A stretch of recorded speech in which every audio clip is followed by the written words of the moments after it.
तो उसने बोला कि हमें तो बाहर से फंड मिलता है, ब्राह्मणों की लड़कियों पे 20 लाख है, शादी पे 10 लाख है।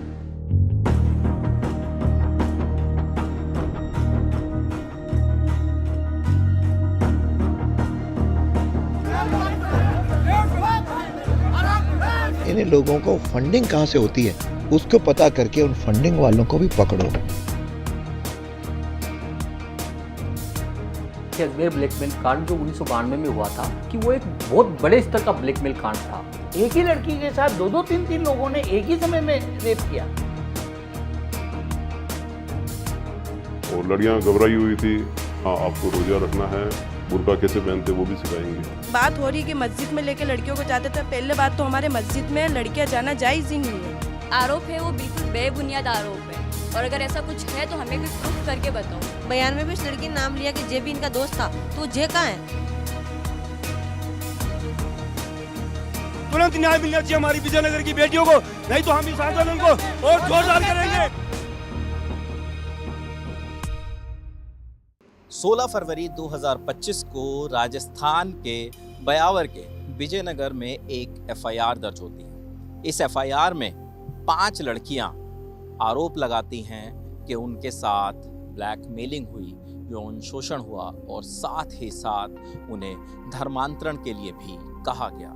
ये गंभीर आरोप थे और जैसे ही ये 3 एफआईआर दर्ज हुई, इसके बाद सिर्फ विजयनगर ही नहीं, सिर्फ ब्यावर ही नहीं, ये आग जो है किशनगढ़, अजमेर और जयपुर तक भी पहुंची, जिसमें लोगों ने सड़कों पर उतरकर विरोध प्रदर्शन किए, आरोपियों की गिरफ्तारी की और फांसी की मांग की।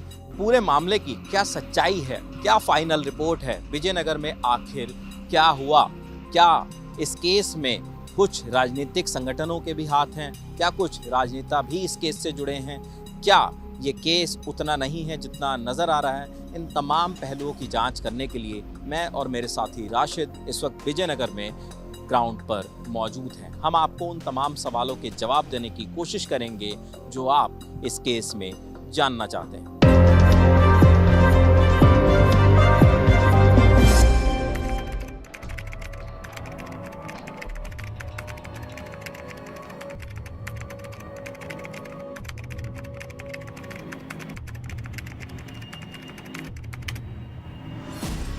विजयनगर दिल्ली से मुंबई को जोड़ने वाले नेशनल हाईवे 48 पर पड़ता है। जयपुर से लगभग 3 घंटे की दूरी पर यह इलाका हाल ही में एक आर्थिक केंद्र के रूप में उभरा है। इस मैप से आप विजयनगर का भूगोल समझ सकते हैं। शहर का बाहरी हिस्सा हिंदू आबादी बहुल्य है, जबकि शहर के पिछले हिस्से में अधिकांश मुस्लिम आबादी रहती है और जो घटना हुई है वो मुस्लिम इलाके के पास का ही इलाका बताया जाता है।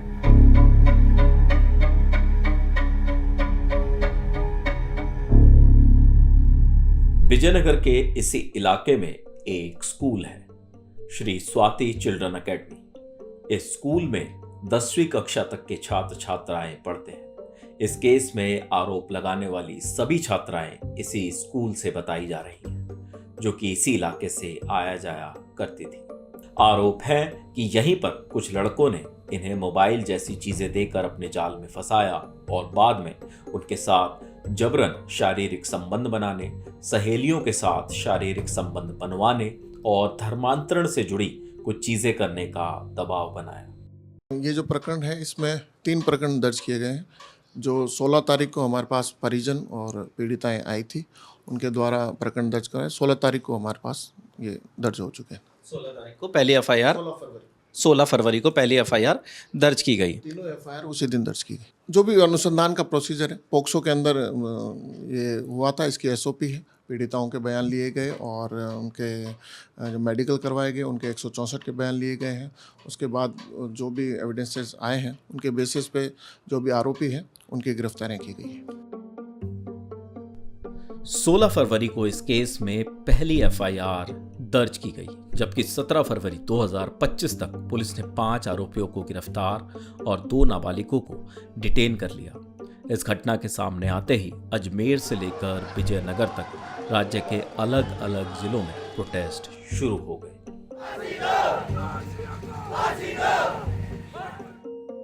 इंडियन एक्सप्रेस की रिपोर्ट बताती है कि इस केस की शुरुआत एक पिता के पर्स से 2000 रुपए गायब होने के बाद हुई, जिसके बाद पीड़िता के पास से परिवार को एक मोबाइल फोन भी मिला।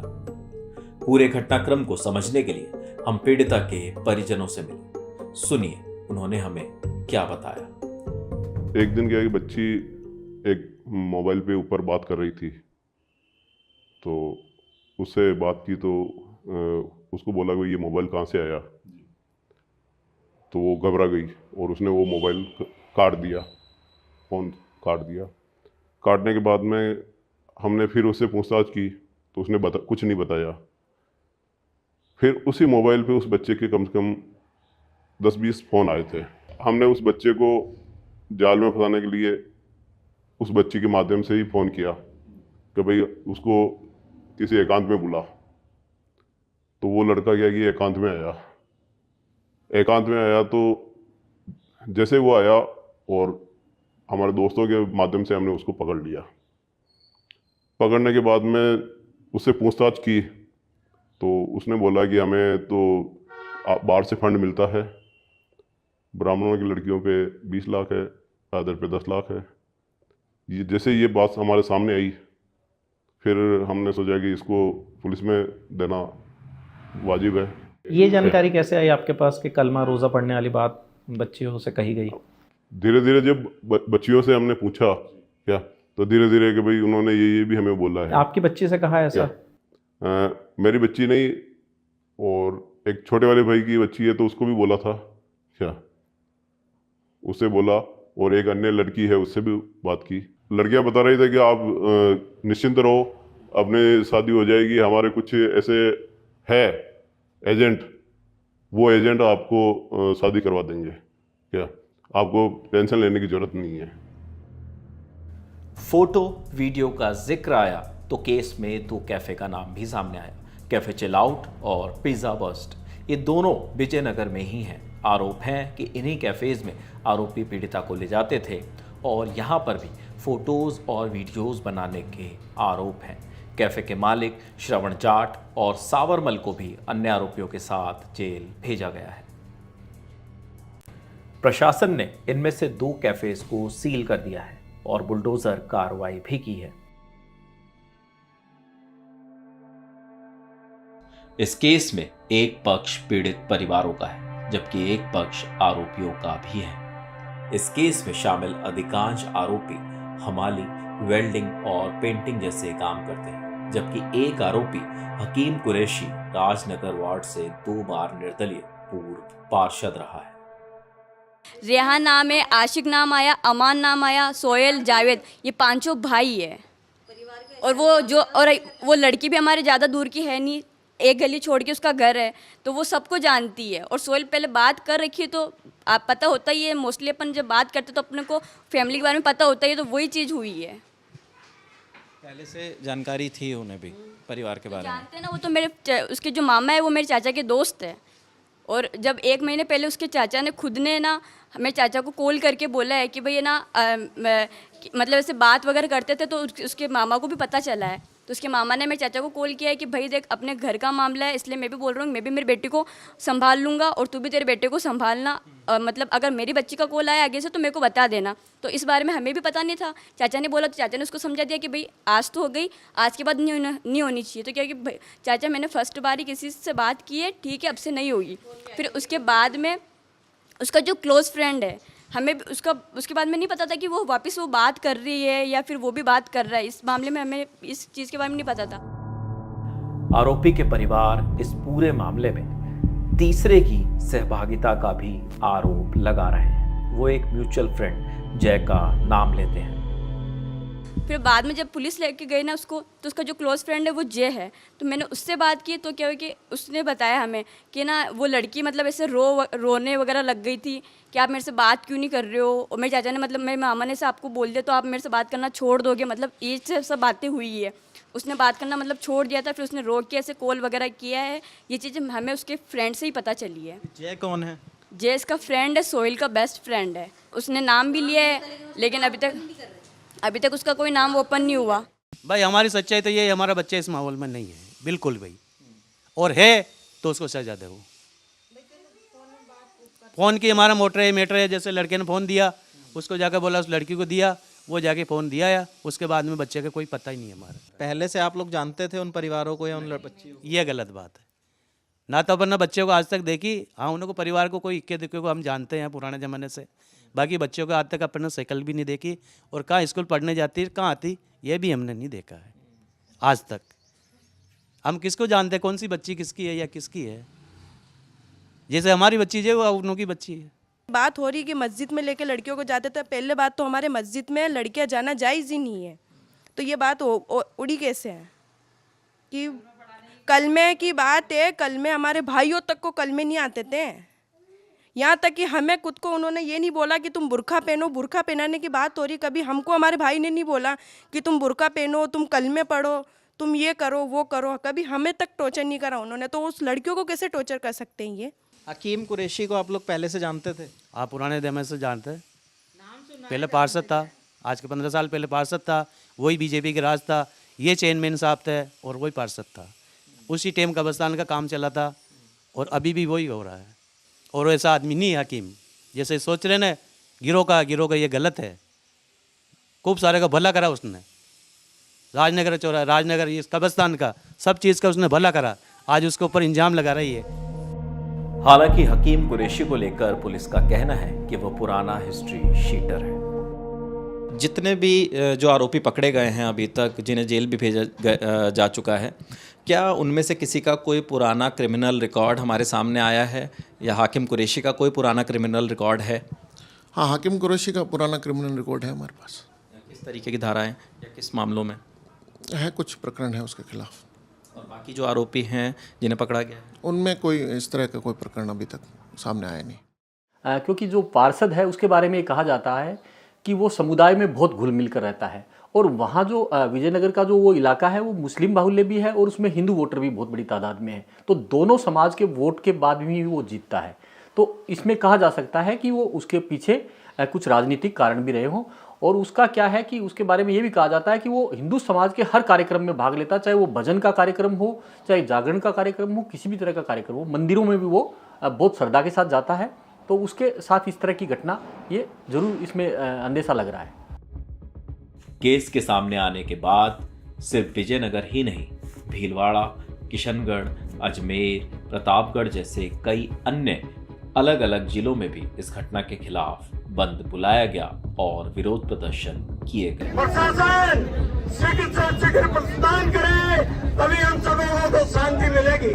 जब तक गिरफ्तार नहीं होंगे बंद आगे भी बढ़ सकता है।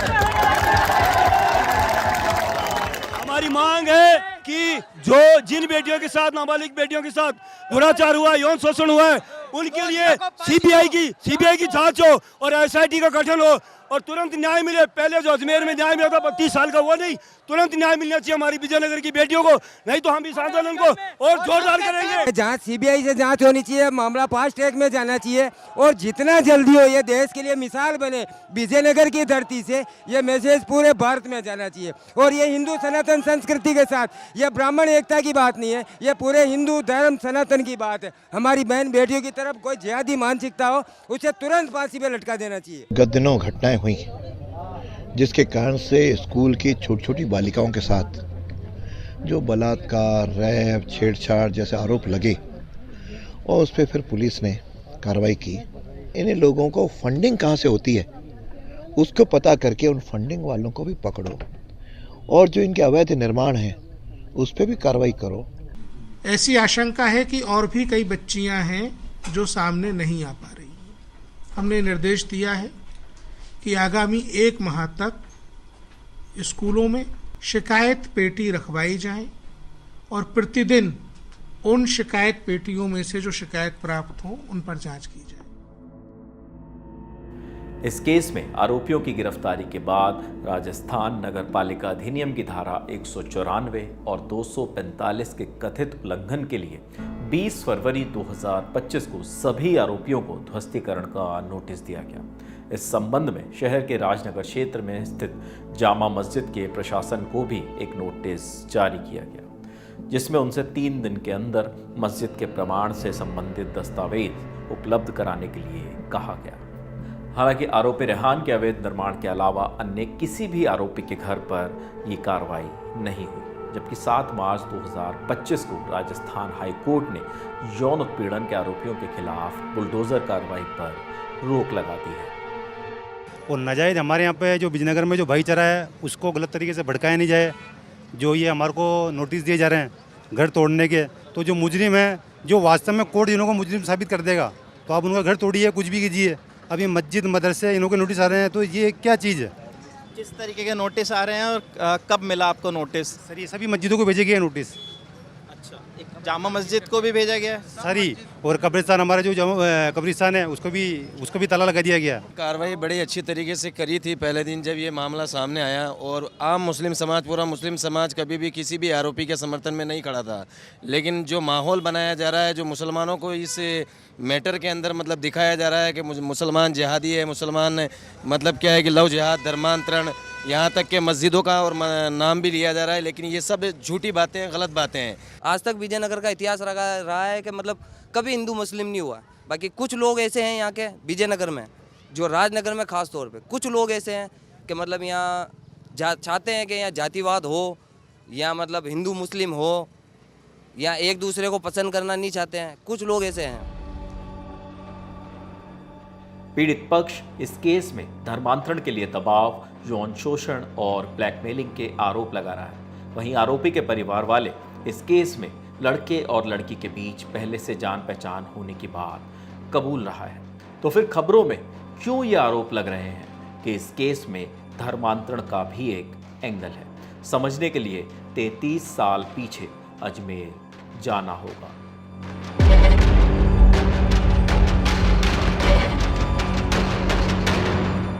क्या थी उस केस की कहानी जिसमें इंसाफ होने में 33 साल लग गए? क्या थी उस केस की कहानी जिसमें अजमेर शरीफ दरगाह के खादिम परिवारों के कुछ लोग भी शामिल थे?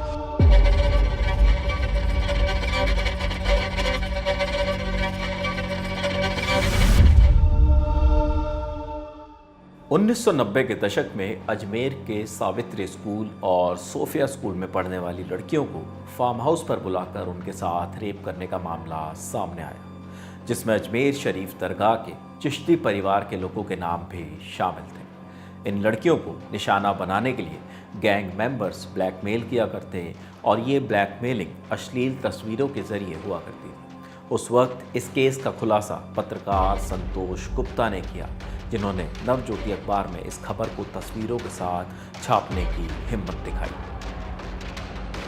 तो जब ये क्लियर हो गया कि ये मामला वही है और इसमें इस तरीके से पूरा है कि समुदाय विशेष के लोग अजमेर की स्कूली छात्राओं को, जो कि नाबालिग हैं, उनको किसी भी तरीके से अपने प्रेम जाल में फंसाते हैं और उनको अलग अलग तरीके से अपने संपर्क में लेके आते हैं, फिर उनको लेकर के जाते हैं कहीं फार्म हाउस पर उनमें, और उनके साथ बलात्कार करते हैं, और उसके बाद उनके फोटोग्राफ्स खींच लेते हैं गोपनीय तरीके से, और फिर उन फोटोग्राफ्स को देने के बहाने उनको बुलाते हैं, फिर उनके साथ बहुत ही विभत्स तरीके से उनके साथ बलात्कार किया जाता है, उसमें गैंग रेप भी होता है। और ये सब होने के बाद उनको ये कहा जाता है कि यदि आप अब इससे निजात पाना चाहते हो तो आपको अपनी एक फ्रेंड को हमें सौंपना होगा और उसको लेकर के आना होगा।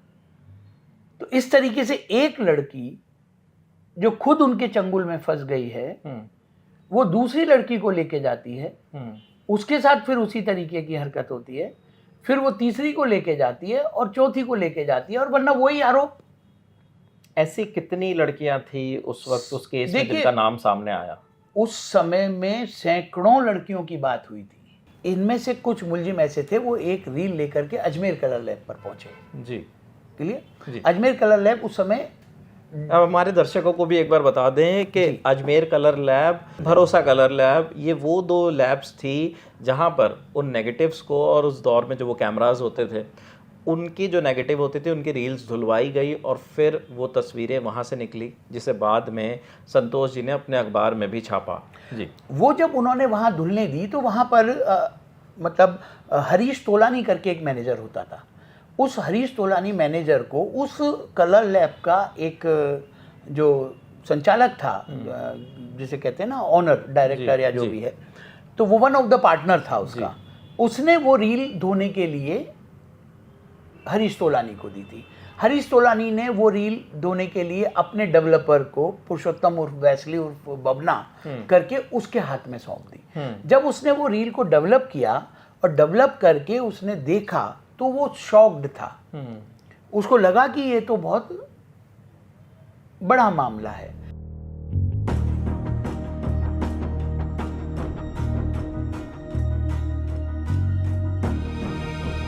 क्या घटनाक्रम था, क्या हुआ था उस वक्त? उस पर मैं कुछ समझती भी नहीं थी। 18 साल मेरी उम्र थी।